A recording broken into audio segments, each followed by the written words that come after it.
Estupendo, pues muchas gracias y pasamos si no a la siguiente presentación de Isaac. Gracias, Jordana. Os recuerdo, Isaac, que estuvo con nosotros ayer, pero bueno, es una muy buena oportunidad de volver a presentar y recordar su currículum. Isaac, sabéis que es licenciado en veterinaria por la Universidad Autónoma, donde hizo además un internado, después se doctoró en la misma universidad en farmacología veterinaria con una tesis sobre la terapia de la dermatitis atópica en gatos. Además es acreditado por dermatología por ABEPA y bueno, sabéis que es muy activo en muchos foros, le vemos en muchas actividades de formación, es además docente en posgrados, tanto aquí como en Latinoamérica y es el responsable de la consulta de dermatología en el Hospital de Referencia Nicura Glories en Barcelona y además en Canis, Mallorca. Y vamos a ver la segunda parte de casos clínicos, Isaac, cuando quieras. Muchas gracias. Gracias, Cristina.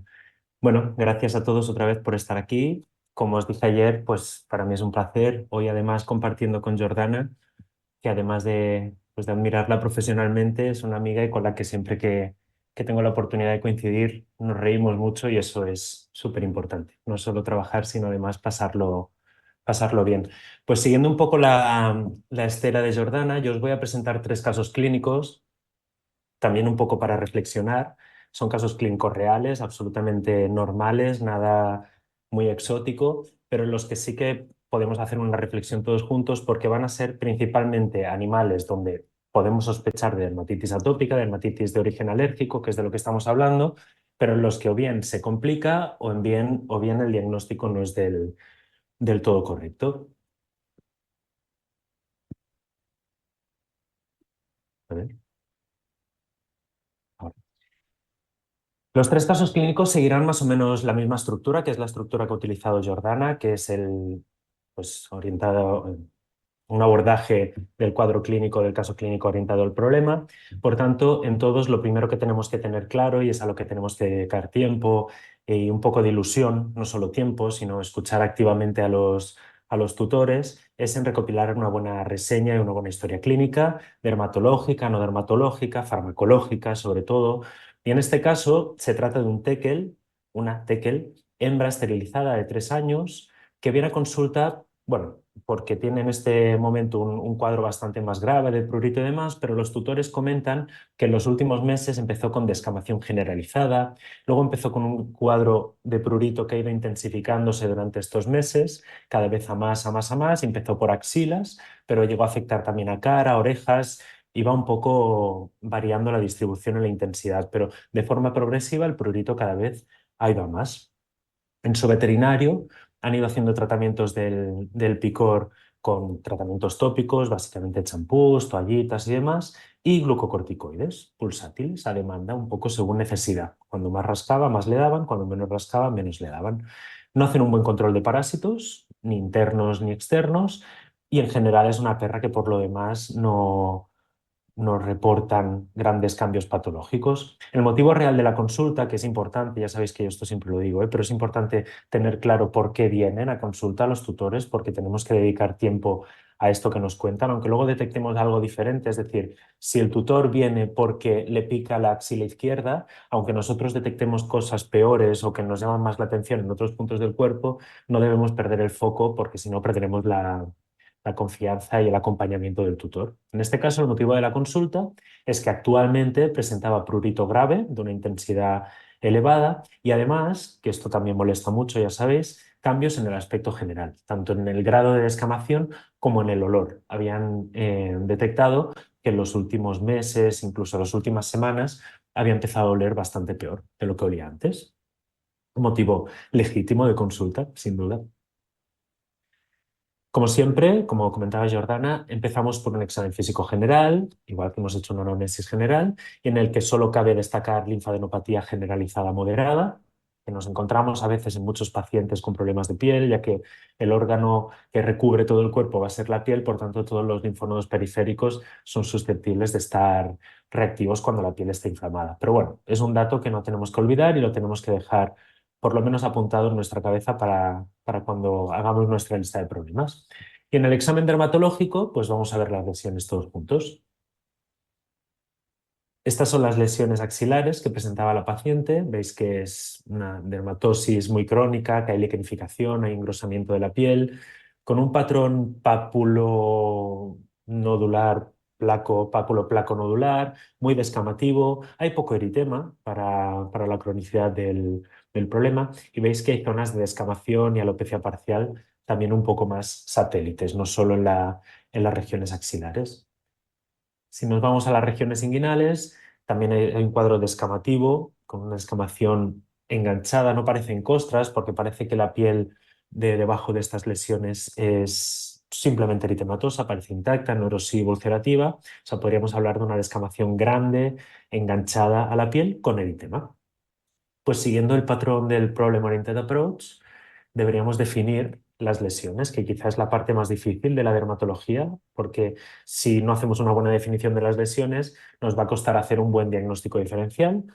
Pues siempre hay que dedicarle un poquito de tiempo a reflexionar, a sentarse y decidir cuáles son las lesiones idealmente primarias a las que vamos a dar más importancia o hacer una lista de diferentes patrones lesionales para hacer diferentes listas de diagnósticos diferenciales y buscar esos puntos de conexión entre ellos. En este caso, yo definí el problema como una dermatosis alopécico y descamativa, multifocal, con eritema y liquenificación, pero algo muy, muy, muy importante es que existía prurito intenso. De hecho, podríamos haber hecho todo lo contrario, ¿no? Una dermatosis pruriginosa que además tiene alopecia, descamación, pero con la historia clínica a la que le hemos dedicado tiempo e interés, sabemos que el prurito apareció luego, que todo empezó como una dermatosis descamativa, alopécica, con prurito secundario. Pues bien, en base a esta definición de las lesiones, como vamos a hacer en todos los casos de dermatología o en todos los casos de medicina, de hecho, tenemos que emitir una lista de diagnósticos diferenciales. Antes lo hablábamos con Jordana. Yo siempre creo que con 3 o 4 enfermedades que incluyamos en un diagnóstico diferencial, si están bien elegidas, es más que suficiente. O sea, no es necesario demostrar en todo momento que conocemos una lista de enfermedades tremenda. Si hemos hecho un buen abordaje al caso, seguramente en las 3 o 4 primeras enfermedades que pongamos en nuestro diferencial estará la enfermedad que está causando el cuadro clínico. A veces no, a veces nos sorprenden y tenemos que seguir bajando en el diagnóstico diferencial. Pero habitualmente con 4 o 5 enfermedades lo tenemos resuelto. En este caso, mi diagnóstico diferencial más probable era que estuviéramos delante de una foliculitis bacteriana o un sobrecrecimiento de levaduras secundario a una dermatitis atópica o otras dermatosis de origen alérgico, no necesariamente atópico, o bien a otros problemas que hayan habido en la piel. Ya sabéis que las foliculitis bacterianas y los sobrecrecimientos de levaduras prácticamente siempre van a ser secundarios, no son espontáneos.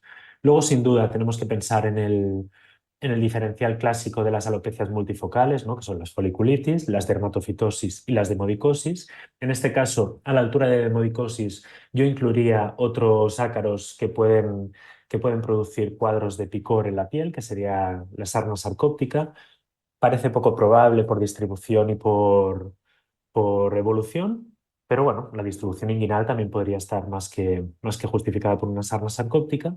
Y luego otras enfermedades que pueden cursar con descamación, que es la leishmaniosis exfoliativa en este caso, o una adenitis sebácea, ya sea primaria, granulomatosa, idiopática, como le queráis llamar, o secundaria a leishmaniosis. Es decir, sabéis que la leishmaniosis puede producir problemas en la piel de diferentes tipos, pues en este caso podríamos incluir 2 cuadros con fisiopatologías diferentes en el diagnóstico diferencial, que sería la leishmaniosis exfoliativa o la adenitis sebácea por leishmaniosis. ¿Por qué sospecho de adenitis sebácea? Le incluyo porque en el momento que yo conocí a la paciente, ya no habían esas lesiones claras en pabellones auriculares, pero en un momento los tutores reportan que hubieron lesiones en cabeza y pabellones auriculares, o sea que la adenitis sebácea podría entrar en el diferencial. Como os ha explicado Jordana, al final nos dejamos guiar un poco en dermatología, que no es que sea palabra de Dios, ni muchísimo menos, pero el patrón lesional, por la distribución de las lesiones, nos van a dar pistas, igual que la dermatitis alérgica o atópica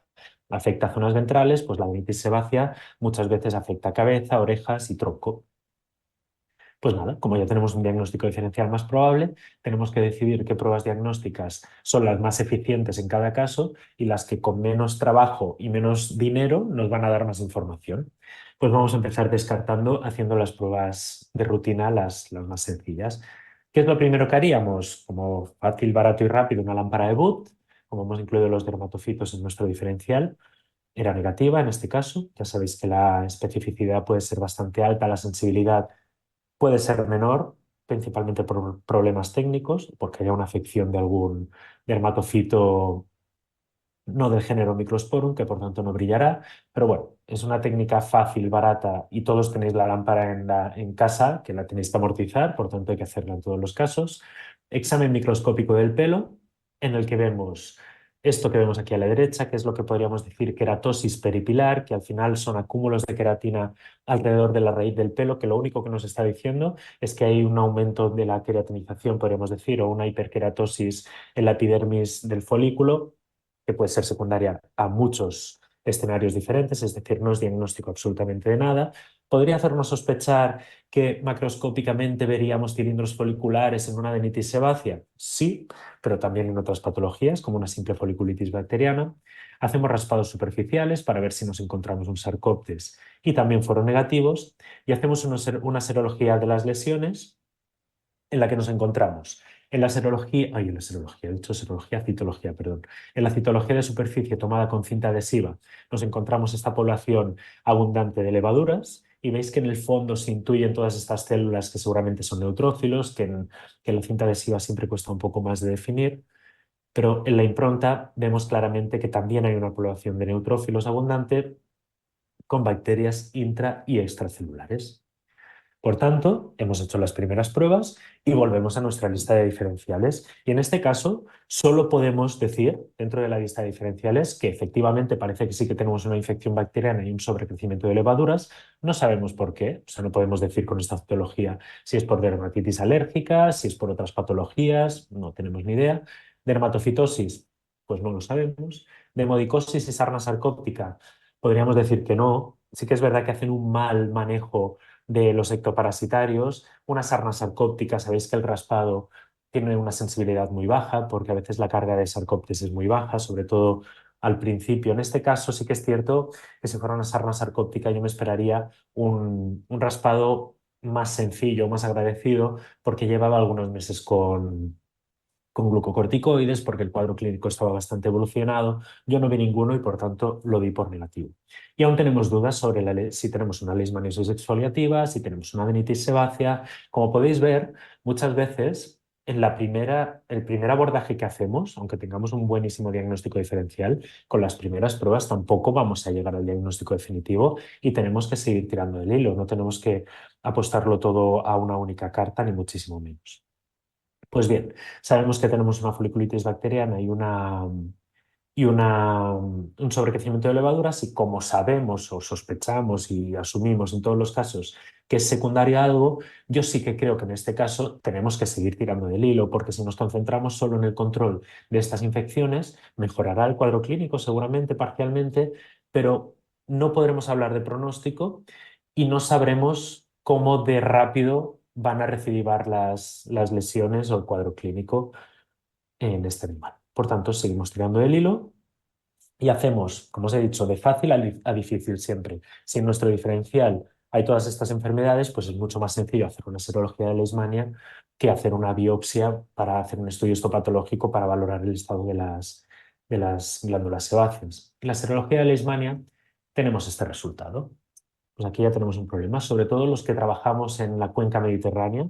Ahora ya se desplaza al resto de España también, pero los que trabajamos en la cuenca mediterránea, entre ellos Jordana, es muy habitual que en los casos de dermatología nos encontramos con animales positivos a Leishmania.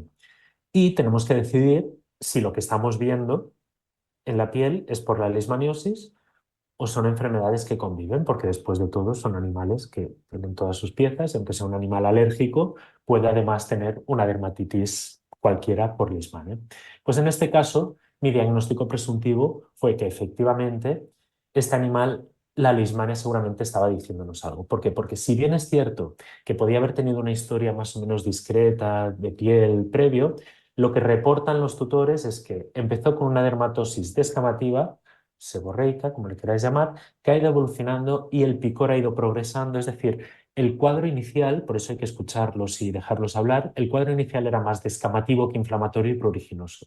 Si tenemos una dermatitis alérgica pura, lo que cabe esperar es que el cuadro inicial sea pruriginoso y que luego se vaya complicando con todas estas lesiones secundarias. Por tanto, para mí, la leishmaniosis en este caso tenía un papel importante en el cuadro clínico. Esto son decisiones puramente clínicas que tú tienes que tomar como clínico y que la puedes cagar absolutamente bueno, pues a lo mejor es un tratamiento de leishmaniosis y luego dices, bueno, pues igual no pesaba tanto, pero son decisiones que tenemos que tomar. Ahí está la magia de la medicina y lo que nos va a diferenciar un poco de la inteligencia artificial, quiero pensar.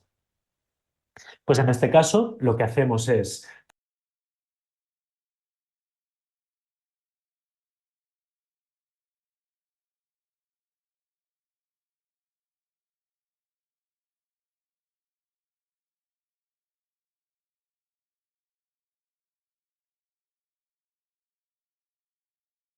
placa muy exudativas, pápulo-placo, costras, ¿no? Sería un poco la evolución. Y estas proteasas van a poner en marcha el sistema inmunitario. Por tanto, no sabemos en muchas ocasiones cuál es el punto donde falla este equilibrio, pero sea donde todos son animales que tienen todas sus piezas, y aunque sea un animal alérgico, puede además tener una dermatitis cualquiera por leishmania. Pues en este caso, mi diagnóstico presuntivo fue que efectivamente este animal, la leishmania seguramente estaba diciéndonos algo. ¿Por qué? Porque si bien es cierto que podía haber tenido una historia más o menos discreta de piel previo, lo que reportan los tutores es que empezó con una dermatosis descamativa, seborreica, como le queráis llamar, que ha ido evolucionando y el picor ha ido progresando, es decir, el cuadro inicial, por eso hay que escucharlos y dejarlos hablar, el cuadro inicial era más descamativo que inflamatorio y pruriginoso. Si tenemos una dermatitis alérgica pura, lo que cabe esperar es que el cuadro inicial sea pruriginoso y que luego se vaya complicando con todas estas lesiones secundarias. Por tanto, para mí, la leishmaniosis en este caso tenía un papel importante en el cuadro clínico. Esto son decisiones puramente clínicas que tú tienes que tomar como clínico y que la puedes cagar absolutamente bueno, pues a lo mejor es un tratamiento de leishmaniosis y luego dices, bueno, pues igual no pesaba tanto, pero son decisiones que tenemos que tomar. Ahí está la magia de la medicina y lo que nos va a diferenciar un poco de la inteligencia artificial, quiero pensar. Pues en este caso, lo que hacemos es tratar sin duda lo que sabemos que tenemos, que es una infección bacteriana, un sobrecrecimiento de levaduras y una leishmaniosis. Pero este animal, no nos olvidemos que tiene picor. Tenemos que controlar el prurito. Pues en este caso, yo intento evitar el uso de los glucocorticoides que estaban utilizando en su veterinario y le propongo utilizar oclecitinib para el control del prurito. En las siguientes semanas, la evolución clínica fue muy adecuada. Sí que es cierto que es un TECL y como sabéis los TECLs, la leishmaniosis la gestionan de aquella manera, pero a nivel de sintomatología clínica, de signos clínicos, perdón, eh, mejoró las lesiones, mejoró el olor que le molestaba a la señora, mejoró el eritema y sobre todo mejoró el prurito cuando hicimos el tratamiento global. ¿Cuál es el problema? Que yo no sé en ese momento qué es lo que tengo que hacer en adelante, porque es posible que esta perra tenga una dermatitis atópica y una leishmaniosis, ¿no? Pues entonces tendremos que hacer un manejo de las dos enfermedades inmunomediadas que en muchas ocasiones se complica un poquito, porque como sabéis, para hacer el control de una dermatitis atópica tenemos a veces la necesidad de inmunocomprometer parcialmente al paciente y con la leishmaniosis parece que no nos interesa tanto. Pues bueno, hay que hacer cosas que, que mejoren la calidad de vida, por tanto tenemos que tomar de nuevo decisiones clínicas.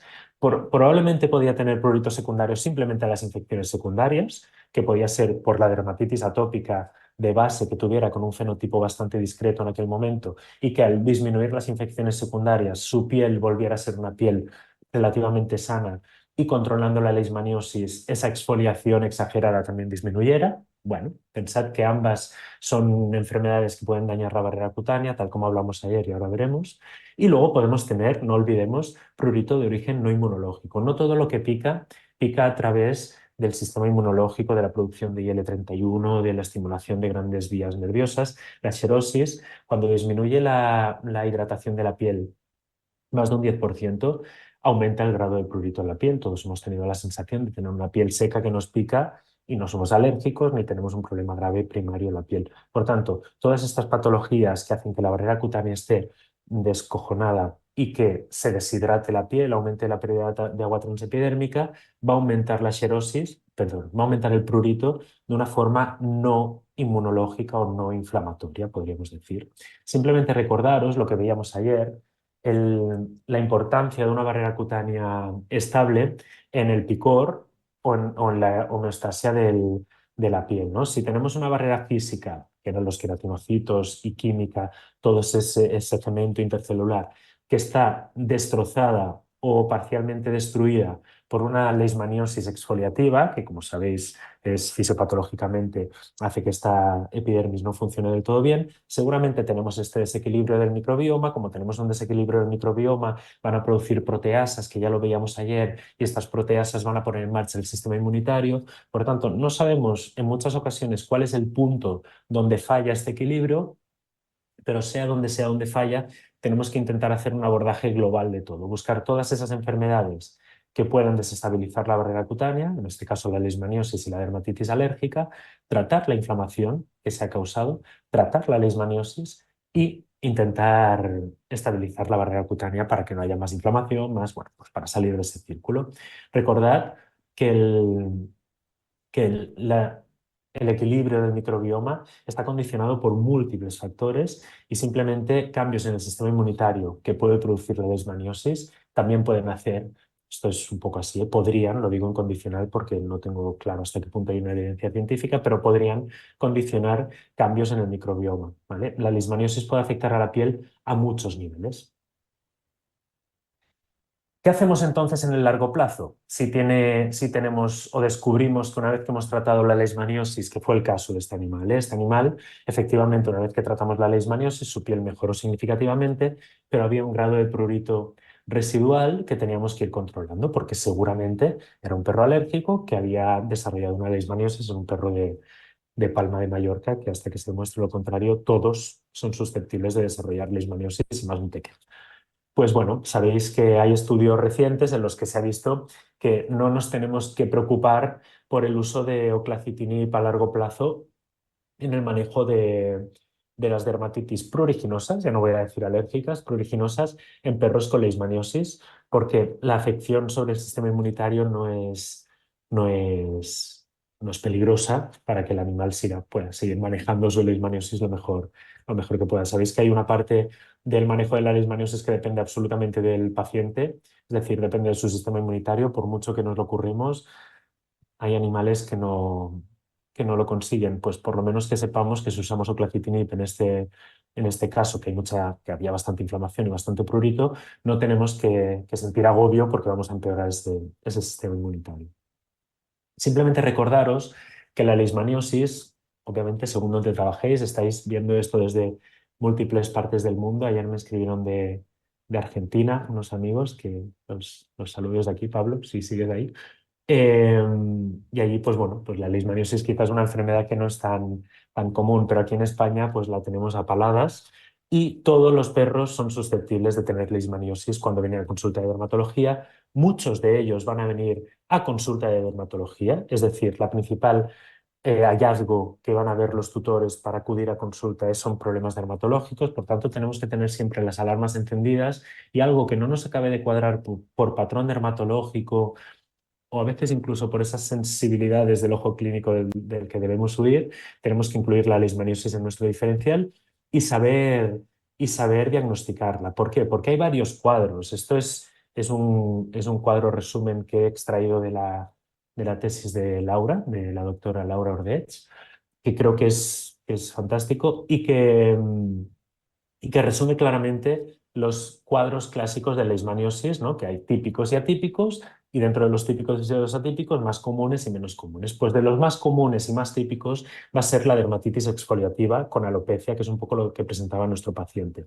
Y afortunadamente, Gran parte de estos pacientes son positivos a serología, es decir, son animales que cuando hacen una dermatosis exfoliativa con alopecia por leishmania son fáciles de diagnosticar porque tenemos una alta sospecha clínica y una serología claramente positiva.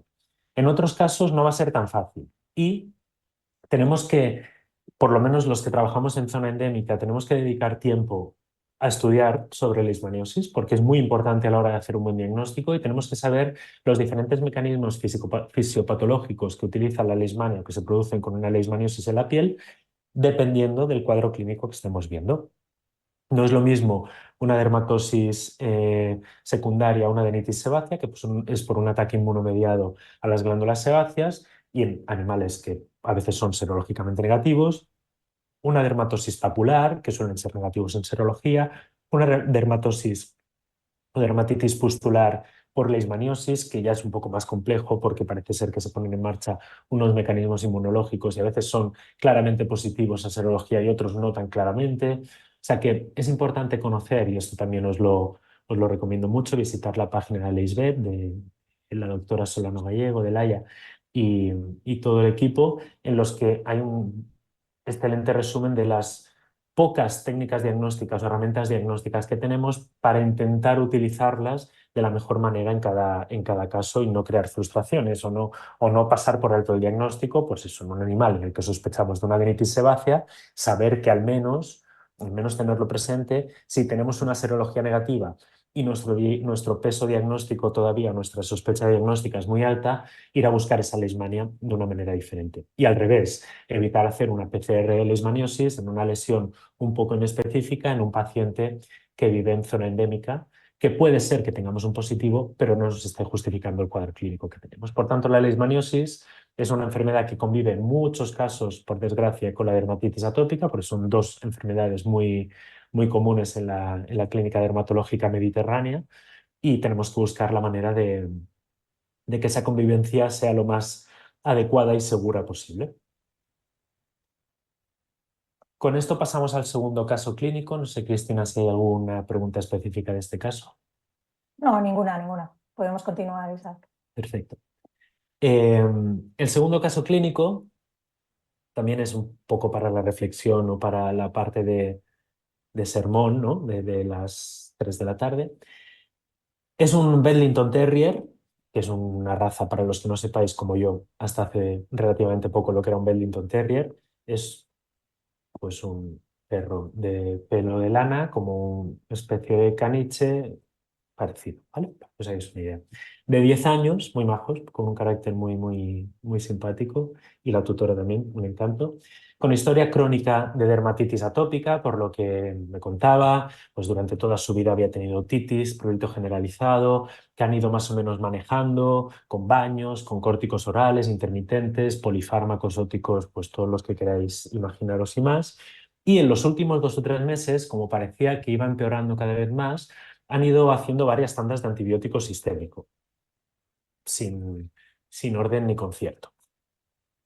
El motivo de la consulta, en este caso, es que, a pesar de ser una perra que toda la vida ha tenido problemas de piel, parece que ahora han empeorado mucho en los últimos meses, ahora las lesiones son mucho más graves y extensas, y además, curiosamente, han notado que ya no rasca tanto, que a pesar de que las lesiones han empeorado claramente en un perro alérgico, que es lo que cabría esperar, el prurito ha cesado, ha disminuido bastante en la escala visual del prurito.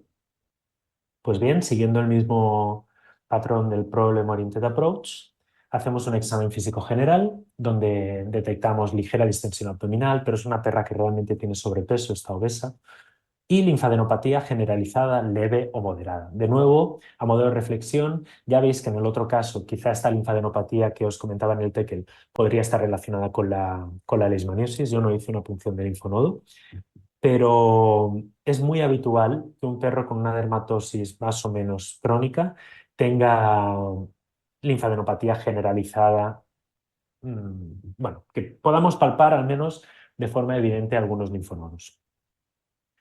Y en el examen dermatológico, pues vamos a ver las lesiones. Desde lejos ya podéis ver que aquí la cosa se nos está complicando, son lesiones muy eritematosas, en placa, muy exudativas, pápulo, placo, costras, ¿no? Sería un poco la evolución que nos imaginaríamos en este caso. Toda esta alopecia no es iatrogénica, es decir, es alopecia hipodricosis generalizada, relacionada o no con el cuadro clínico dermatológico, pero está claro que al menos no parece autoinducida porque los tutores comentan que ahora no está rascando especialmente.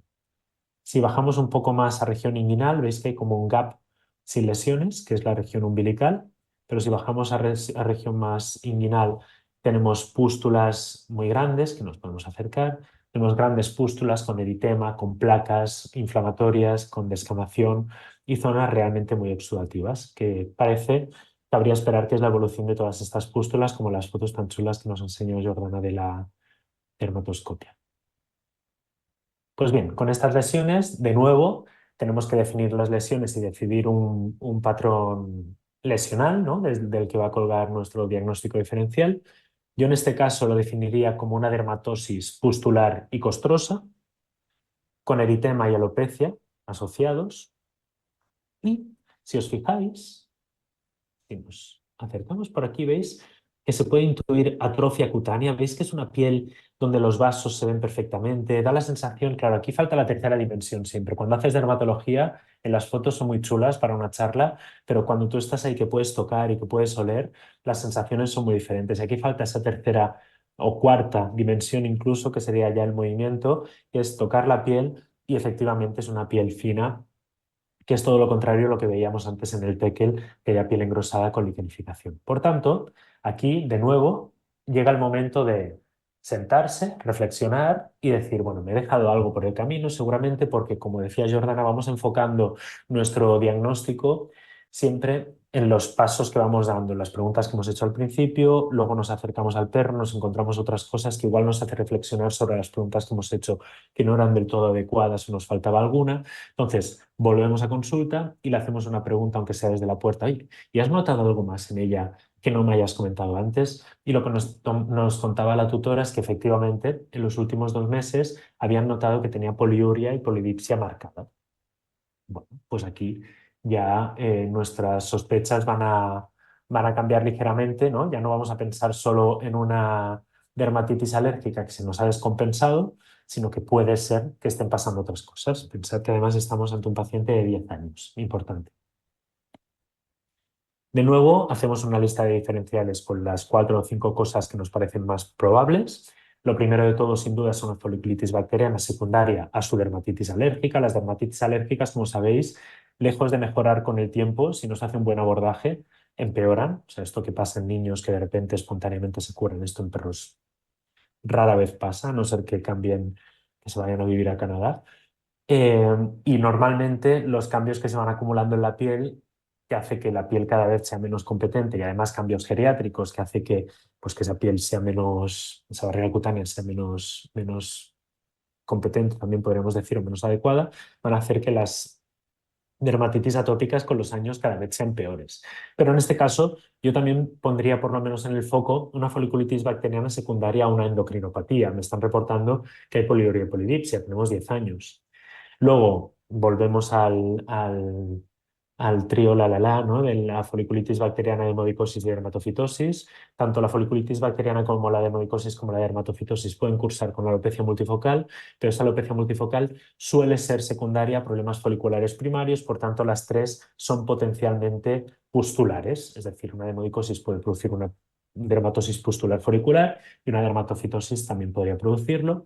Sin duda, en este caso vamos a incluir la leishmaniosis siempre en el diferencial, pero siempre tenemos que decir qué tipo de leishmaniosis. Es decir, poner en una lista de diferenciales leishmaniosis es como poner dermatitis, ¿no es? Pues sí, pero ¿y qué? O sea, la leishmaniosis, pues en este caso me cuadra con una leishmaniosis pustular. La leishmaniosis puede producir lo que decíamos, una adenitis sebácea, una dermatitis exfoliativa. Vamos a intentar por lo menos ponerle un apellido en los casos en los que lo veamos más o menos claro. Y luego, sin duda, las enfermedades autoinmunitarias como el pénfigo foliáceo, que es una enfermedad pustular en esencia. Muchas veces las pústulas sabéis que no nos las encontramos de forma sencilla, pero evoluciona de una manera similar a lo que estamos viendo, ¿no? Que son lesiones eritematosas, descamativo y costrosas, que es la evolución de una pústula. Debo decir que cuando veáis estas pústulas grandes, como hemos visto, tipo impétigo, tenéis que tener las alarmas bastante encendidas sobre animales con inmunocompromiso, sobre todo animales con Cushing o animales que han recibido muchas dosis de glucocorticoides. Pues bueno, empezamos haciendo las pruebas baratas, rápidas y sencillas, y en este caso lámpara de Wood, porque nuestro diferencial estaba el dermatocito, negativa.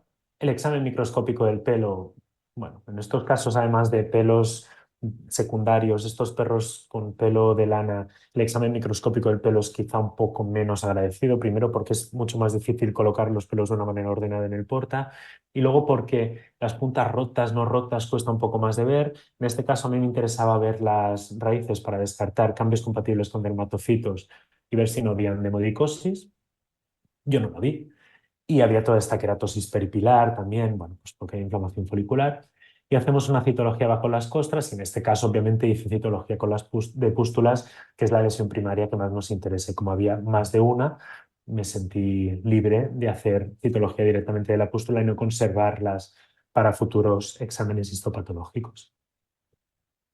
Y esto es lo que nos encontramos, una población neutrofílica con bacterias intra y extracelulares. Volvemos a nuestra lista de diferenciales y tenemos que empezar a tachar o a dar un check a aquellos que consideremos que son más o menos probables o lo que hayamos conseguido diagnosticar con las pruebas que vamos haciendo. En este caso, ¿tenemos una infección bacteriana? Sí. Lo que no sabemos si es por la dermatitis atópica o por la endocrinopatía. Hemodicosis, parece que no. Yo confío mucho en mis exámenes microscópicos del pelo, pero también os digo que en muchas ocasiones, si no confío tanto, el sarolaner se lo llevan, ¿eh? Quiero decir que ante la duda, examen, ensayo terapéutico y fuera. Dermatocitosis, no lo sé, no me lo parece, pero no lo sé. Leishmaniasis pustular, no lo sé. Autoinmunitaria, no lo sé. No lo parece porque la citología que hemos visto era principalmente neutrofílica con cocos intracelulares, no hemos visto acantolisis. Si bien es cierto que podemos ver acantolisis, bueno, queratinocitos acantolíticos en pénfigos, podemos ver queratinocitos acantolíticos también en leishmaniosis pustulares y podemos ver queratinocitos acantolíticos en infecciones bacterianas, pero en este caso ni siquiera los hemos visto, es decir, todos los mecanismos que pueden romper esas uniones intercelulares que no se dé en ninguno de los campos que estoy viendo, hace menos probable que sea un pemphigo-foliáceo. Ahora hay un artículo reciente en VetDer que explica un poco las diferencias citológicas, a ver si podemos llegar a diferenciar entre una infección bacteriana con células acantolíticas, un pemphigo-foliáceo con células acantolíticas, y bueno, tampoco es tan sencillo, pero en este caso es que ni la sabía, o sea que para mí el pemphigo-foliáceo era poco probable. Vale, pues como nuestra anamnesis había ido un poquito más allá, pues vamos a intentar tirar del hilo a ver por qué ha hecho esta foliculitis bacteriana. Pues lo primero que vamos a hacer en este caso es ver que esa infección bacteriana sea más o menos complicada de controlar. Como decía Jordana antes, en este caso sí que vamos a necesitar un cultivo y un antibiograma porque es un perro que ha tomado muchas veces antibiótico en estos 2 meses, principalmente quinolonas y beta-lactámicos, que es un clásico, y nos interesa ver por qué, a pesar de los antibióticos, tenemos esta población de bacterias y esta infección tan activa. Y efectivamente, el laboratorio me confirma que tenemos una bacteria resistente a varios grupos de antibióticos. Y en este caso nos quedan alternativas, bueno, no ideales, como las tetraciclinas, la rifampicina, que es un escenario bastante común, lamentablemente. La serología de Leishmania fue negativa en este caso y le hacemos una supresión a dosis bajas de dexametasona que fue compatible con hiperadrenocorticismo. ¿Cuál es mi diagnóstico presuntivo en este caso? Pues está claro que tenemos un perro alérgico, ¿no? Que si nació alérgico, morirá alérgico. La alergia es una enfermedad con la que naces y con la que te mueres, pero que algo está pasando que nos ha complicado el cuadro clínico. Tenemos un perro alérgico que ha desarrollado un hiperadrenocorticismo. Queremos creer que es espontáneo, pero había utilizado bastantes veces glucocorticoides y que además se nos ha complicado con una infección bacteriana multiresistente. ¿Cuál es la gracia un poco también de la sospecha?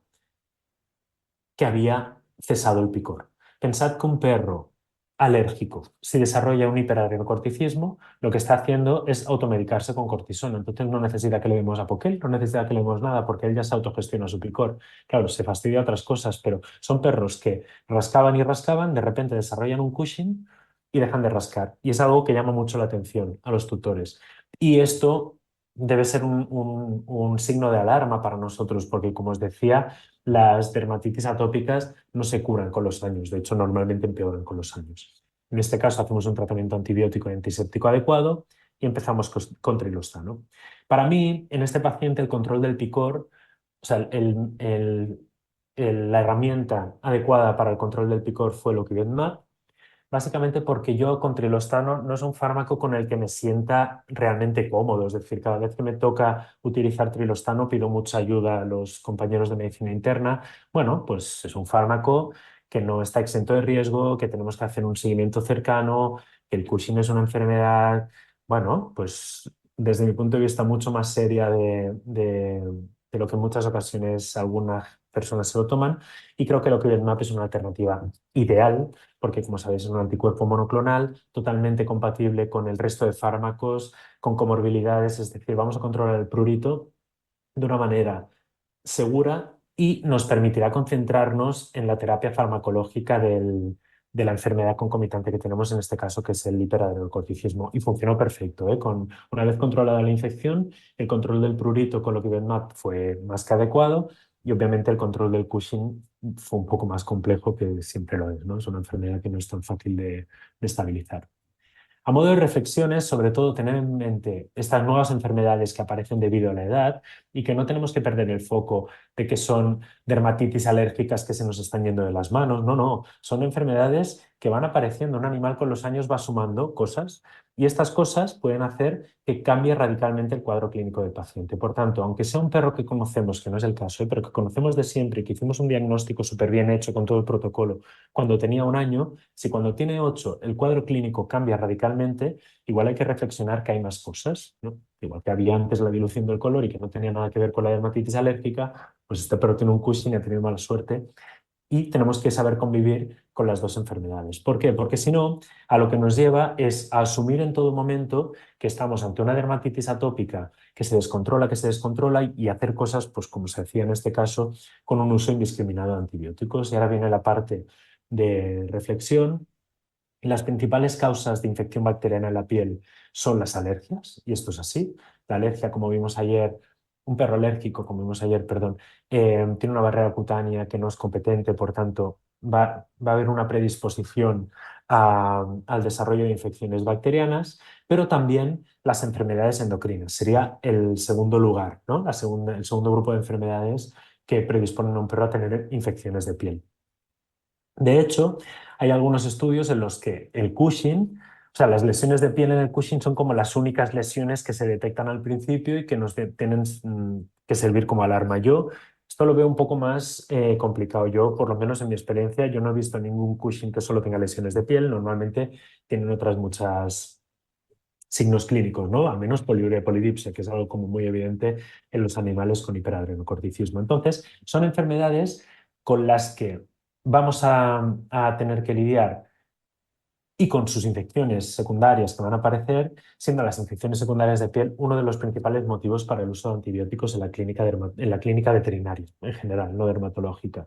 Y como sabéis, estamos ante un escenario de alarma sanitaria, ¿no? En el desarrollo de las resistencias bacterianas. Este es de los últimos artículos de Domenico Santoro, bueno, de Michela Burke, donde se vio que más de la mitad de los estafilococos intermedios que afectaban a pacientes con problemas de piel ya son resistentes a meticilina y más de la mitad también eran multiresistentes, es decir, a más de 3 grupos de antibióticos, como pasaba con el perro que os acabo de presentar. Y un factor de riesgo para las multiresistencias es la resistencia a la oxacilina, es decir, que es muy habitual si ya vemos un paciente con una bacteria meticilin resistente, que en breve, como no hagamos un uso muy prudente y no tenemos más de antisépticos y demás, que en breve sea resistente a muchos más grupos de antibióticos. Y es un problema de salud pública básicamente porque se estima que en 2050 mueran o muramos 10 millones de personas por bacterias multiresistentes, ya está muriendo mucha gente y lamentablemente, a ver si ahora cambian las cosas, las bacterias desarrollan resistencias más rápido que nosotros desarrollemos antibióticos, que ahora no llega, bueno, más o menos unos 100 años que tenemos antibióticos, ¿vale? O sea que tenemos que hacer una reflexión profunda de qué pueda estar pasando en un paciente alérgico y no seguir usando las cosas de rutina porque es el mismo paciente alérgico y como hace 3 años le di antibióticos, seguramente ahora también lo necesitará. Y ya por último, el tercer caso clínico que os quería presentar es un poco más, no más complejo, pero sí más de mezcla, un poco de todo. Es un Bull Terrier macho de 12 años, ya empezamos regular, con una historia dermatológica crónica de al menos 5 o 6 años, porque es verdad un poco lo que decía Jordana, ¿no? A la gente cuando le preguntas, cuando algo ya ha pasado hace tiempo, es muy difícil que te den unos datos muy claros. Pero bueno, mínimo 5 o 6 años. Lleva con problemas de piel, seguramente más, que según nos cuentan eran problemas compatibles con dermatitis atópica, iba haciendo piodermas, pero no por lo que cuenta, por la descripción de las lesiones que hace el tutor. Y ahora han empeorado, pero dice que siempre iba haciendo lesiones generalizadas, multifocales, profundas, sangrantes, que a mí me hacían pensar en esas piodermas profundas o furunculosis que hacen los Bull Terrier, ¿no? Un poco, esto es lo que tú tienes que imaginar de la descripción de las lesiones que te hacen los tutores. O sea, a partir de ahí ya, suerte. El único tratamiento que han ido haciendo durante todo este tiempo son glucocorticoides de forma reactiva y crónica, y en los últimos meses ya esa forma reactiva era total, o sea, necesitaba reactividad todos los días. Y con tan mala suerte que este caso nos lo remitieron del- de los compañeros de medicina interna porque había desarrollado una diabetes secundaria al uso de glucocorticoides. Se sospechaba que era secundaria al uso de glucocorticoides. Entonces, mis compañeros lo que habían hecho es empezar a disminuir los glucocorticoides de forma más o menos rápida, y para controlar el cuadro inflamatorio y de picor habían propuesto utilizar oclacitinib, pero no estaban teniendo la respuesta que ellos esperaban. En el examen físico general había, de nuevo, linfadenopatía generalizada, en este caso moderada, no leve. Y en el examen dermatológico tenemos estas lesiones. Si vemos al perro desde arriba, veis que, bueno, pueden haber lesiones multifocales con un poco menos de pelo. Todo él podría presentar hipotricosis leve, generalizada. Si nos acercamos, vemos a la izquierda lesiones ya antiguas, cicatriciales, alopecias no inflamatorias o cicatriciales. A la derecha, estas dos no son las mejores fotos. A la derecha, lesiones en placa, papuloplacas endurecidas. Aquí os lo cuento yo, tenéis que creerme. Cuando palpabas eran muy duras. A nivel de puente nasal, lesiones muy antiguas también, que hacen pensar incluso que un daño actínico, es un perro de finca además, y estos Bull Terrier, ya sabéis que en puente nasal tienen poco pelo y pueden hacer cambios actínicos, pero bueno, actualmente son lesiones eritematosas y costrosas, algo de pododermatitis residual, y a nivel inguinal y extremidades posteriores ya sí que la cosa se complicaba un poquito más, y había algo de eritema moderado grave y lesiones en placa exudativo hemorrágicas en las extremidades posteriores.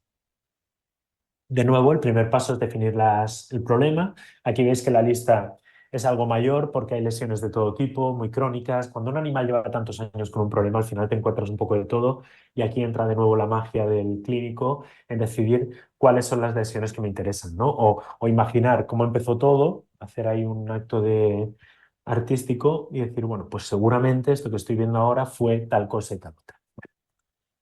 En este caso yo hablaría de hipotricosis generalizada, lesiones alopécicas multifocales, aparentemente cicatriciales, lesiones en el puente nasal, costrosas, eritematosas, aparentemente con un componente actínico, da la sensación que si hiciéramos una biopsia, habría elastosis y fibrosis en toda esta zona.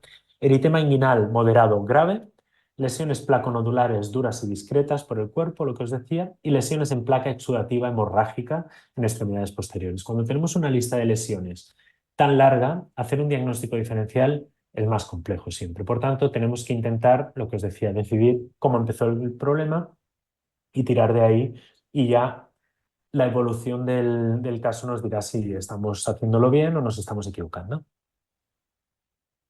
En este caso, yo decidí concentrar mi diagnóstico diferencial en esas alopecias multifocales exudativas, más o menos, que me ha ido explicando durante su vida, que ha hecho durante su vida, y luego otras patologías que estén relacionadas con las enfermedades que sí que sé que tienen. Pues sabemos que ha utilizado córticos durante mucho tiempo, estoy viendo unas placas endurecidas, pues puede ser que tengamos una calcinosis cutis.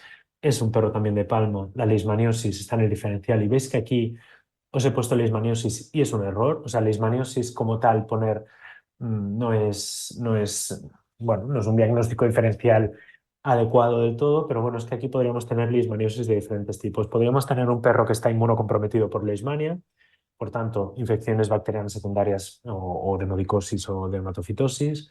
Podríamos tener un perro que hubiera tenido vasculopatías o dermatosis isquémicas por leishmaniosis, esas dermatosis cicatriciales. Entonces, bueno, pues puse leishmaniosis un poco por poner en el diferencial y tenerlo en mente. Pues de nuevo empezamos haciendo las pruebas fáciles, lámpara de Wood negativa, examen microscópico del pelo, ya os lo pongo directo, queratosis peripilar leve, y en la citología de la secreción vemos neutrófilos con millones de cocos intracelulares. ¿Sabemos que tiene una foliculitis bacteriana más o menos una epiderma profunda? Sí, o sea, en la citología de las lesiones hay infección. No sabemos si es por una dermatitis atópica crónica, por el uso de glucocorticoides, por un estado de inmunocompromiso, dermatofitosis, quiero pensar que no, demodicosis, quiero pensar que no, leishmaniosis, ¿de qué tipo? ¿No? Es un poco como el que lava y no enjuaga, decir leishmaniosis, calcinosis cutis, pues lo parece, pero bueno, tampoco sería el principal problema en este caso. Por tanto, tendríamos que empezar a tirar del hilo de nuevo de la causa primaria de esas foliculitis bacterianas o epidermas profundas, es decir, intentar saber por qué este animal se nos está infectando. Hacemos una serología de Leishmania y como trabajamos en Palma de Mallorca nos sale un positivo 1,40. Este escenario es muy común en Mallorca y en Barcelona, que tú tengas un perro en dermatología, que es un poco lo que os contaba con el primer caso, y en tu diferencial entre cualquier dermatosis originada por leishmaniosis y tengas una serología de 1,40, que es un positivo leve, ¿no? Entonces aquí es cuando nosotros tenemos que decidir si realmente lo que estamos viendo es por leishmania o no, y para eso tenemos que conocer la fisiopatología de la enfermedad y haber definido qué tipo de leishmaniosis nos estamos esperando. En este caso, yo tuve a bien decir, vale, pues mi diagnóstico presuntivo es que este animal tenía un problema crónico de piel, seguramente una dermatitis alérgica, que ha justificado todos esos cuadros de infecciones profundas, furunculosis o esto que yo me imaginé que me iba explicando el tutor que había hecho durante su vida y que ahora tiene una diabetes mellitus porque además ha estado tratado con glucocorticoides y además tenemos un positivo a leishmaniosis porque lleva 12 años viviendo en Palma de Mallorca. Por tanto, lo que consideré que era adecuado era hacer un tratamiento de la infección bacteriana. En este caso no hice un cultivo porque este animal no había tomado nunca antibióticos, solo había tomado glucocorticoides. Hizo una muy buena respuesta a clindamicina y devolví la pelotita a mis compañeros de medicina interna para que hicieran un manejo de la leishmaniosis más o menos subclínica, que ellos fueran los que tomaran la decisión en este caso, y sin duda un manejo de la diabetes mellitus. Y para el mantenimiento de su dermatitis atópica de base y control del prurito y de la inflamación, yo sí que mantuve el oclacitinib que habían decidido utilizar mis compañeros de medicina interna. Y este es el perro después de, no recuerdo exacto, pero igual 15 días. El estado general, la hipotricosis, puede estar relacionada con el uso crónico de glucocorticoides. Sabéis que interfieren en el ciclo folicular, o sea que hay perros que toman glucocorticoides crónicos y tienen mucho menos pelo porque no hay una renovación de la fase de anagen. Pero veis que las lesiones inguinales de la extremidad posterior han mejorado significativamente. En la cara, bueno, estos cambios actínicos fibróticos seguramente no mejorarán, pero veis que contento está a la derecha. Y aquí la primera reflexión sería, vale, pues si en el otro perro que usaste trilostano decidiste usar Lokivet-Map, ¿por qué en este perro no? Primero, porque no estaba tomando trilostano, por tanto yo me sentía mucho más seguro de utilizar fármacos por vía oral, o sea, fármaco como tal y no un biológico como era Lokivet-Map, y porque aquí la inflamación era bastante mayor. Tenéis que recordar que uno de los puntos a la hora de decidir, al menos al inicio, qué fármaco queremos utilizar, en este caso obviamente el glucocorticoide no le íbamos a dar, es el grado de inflamación, porque oclacitinib tiene una actividad antiinflamatoria mucho más potente que Cytopoint, que lo que NAP. Entonces, en este caso, es mucho más adecuado iniciar la terapia con oclacitinib y luego ya veremos si lo mantenemos con lo que NAP ya para un tratamiento proactivo crónico que va a ser mucho más seguro por edad, por comorbilidades y todo lo demás. Pero en este caso, seguramente, si hubiéramos utilizado lo que NAP, el cambio que hemos visto clínico no habría sido tan evidente. La segunda pregunta es, ¿por qué no funcionó Clazitinib al principio? Si mis compañeros de medicina interna se lo dieron con la misma ilusión que yo y lo sacan de la misma caja de la farmacia.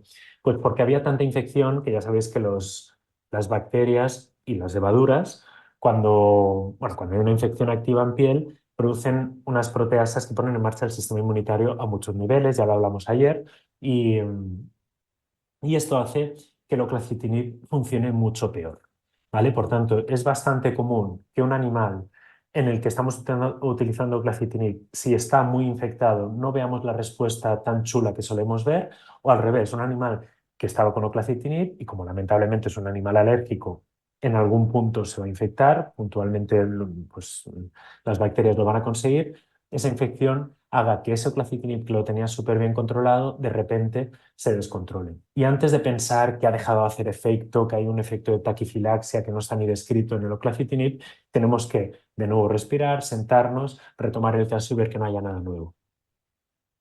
De hecho, se ha visto que con el uso proactivo de oclacitinib se disminuye esto os hice referencia ayer, este artículo, se disminuye la necesidad total de fármacos antibacterianos en un perro alérgico, ¿no? No es que el oclacitinib ni siquiera nos vaya a inmunocomprometer a la piel para que haya unas infecciones, sino todo lo contrario. Una vez que tenemos todo controlado, va a hacer que necesitemos menos antibióticos, pues porque el sistema inmunitario estará tranquilo, la barrera cutánea no estará destrozada. Siempre, como veis, acabamos desembocando en el mismo círculo de esa barrera cutánea y ese círculo sistema inmunitario, microbioma y ambiente. Como reflexión, simplemente deciros que ojo con estos pacientes que van haciendo infecciones más o menos generalizadas. Al final, las guías internacionales para el tratamiento de la dermatitis atópica lo que nos viene a decir es que deberíamos intentar evitar el uso de glucocorticoides en animales en los que hay infecciones generalizadas. No hay que demonizarlo y pensar en los efectos adversos que no solo son la diabetes mellitus y las hepatopatías, no, o sea, el hecho solo de que un perro de 40 kilos, después de 2 horas de haberse tomado la primera prednisolona, se mee por la casa en el centro de Barcelona, que yo siempre digo lo mismo, pero trabajo en el centro de Barcelona, pues es un hándicap bastante grave. Aún así, casos como este, lamentablemente, seguimos viendo muchos. Perros en los que el uso, y gatos quizá más, en los que el uso de glucocorticoides un poco ad libitum nos dan problemas muy serios, pero bueno, no hay que perder el norte, habrán pacientes en los que tengamos que utilizarlos y simplemente recordad esto, ¿no? Que al final el veneno está en la dosis y no en el fármaco. Son fármacos que tenemos a disposición, todos son magníficos, tenemos que elegir de lo más seguro, ¿no? Pues si podemos dar Lokivedmab, mejor que dar oclacitinib en muchos casos. Si podemos dar oclacitinib, mejor que dar ciclosporina. Si podemos dar ciclosporina, mejor que dar glucocorticoides. Pero que son 4 herramientas que tenemos a disposición y las 4 son utilizables siempre con cariño y eligiendo bien al paciente.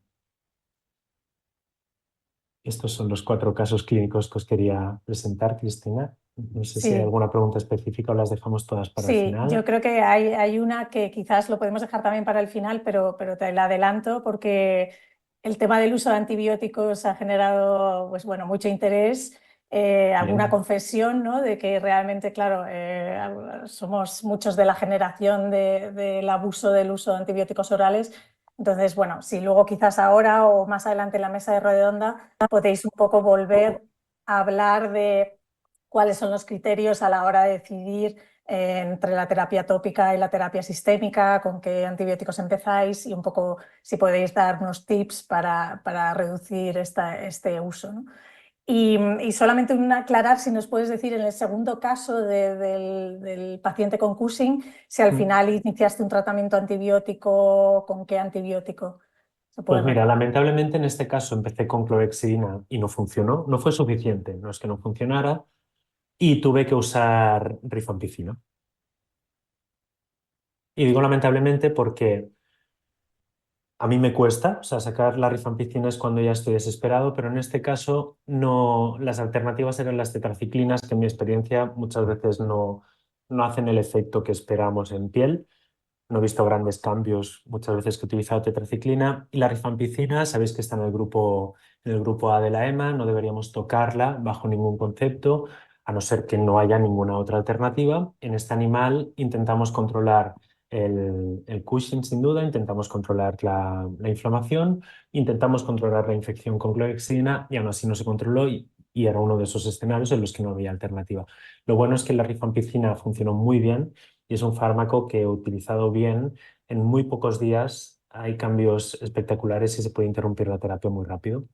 Pero esto no quiero que se entienda como una recomendación de usar rifampicina, ¿eh? O sea, yo lo que os tengo que transmitir es que la rifampicina no se debe ni tocar. Correcto, pues yo creo que el resto de preguntas yo creo que es mejor dejarlas para la mesa, que son más genéricas. Perfecto.